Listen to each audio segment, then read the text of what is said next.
নমস্কাৰ ছাত্ৰ ছাত্ৰীসকল, আজি আমি ঘূৰণীয়া বস্তুৰ ভাগ কেইটা আৰু কি কি তাৰ বিষয়ে আমি আলোচনা কৰিম।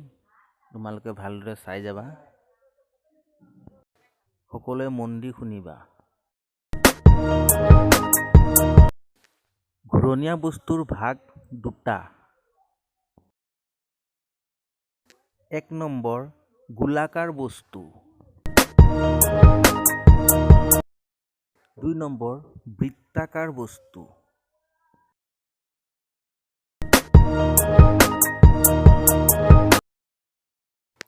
এতিয়া আমি গোলাকাৰ বস্তু আৰু বৃত্তাকাৰ বস্তুৰ লগত চিনাকি হওঁ আহা।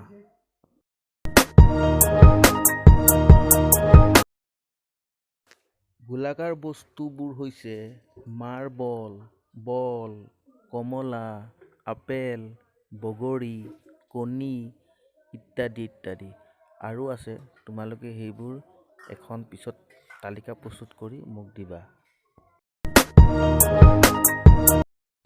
ঠিক তেনেকৈ বৃত্তাকাৰ বস্তুৰ উদাহৰণ হৈছে মুদ্ৰা, ডলা, চালনী, চকা, খাৰু, বিস্কুট আদি আৰু আছে উদাহৰণ। সেইবোৰ তোমালোকে মোক এখন তালিকা প্ৰস্তুত কৰি দিবা।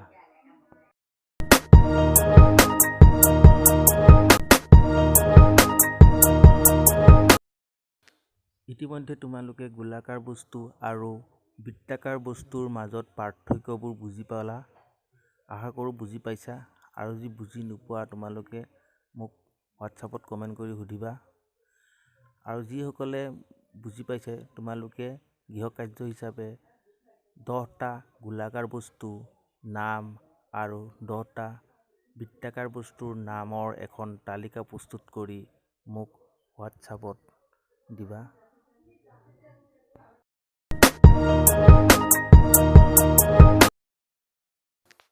তো ঠিক আছে, আজিলৈ ইমানেই। নমস্কাৰ।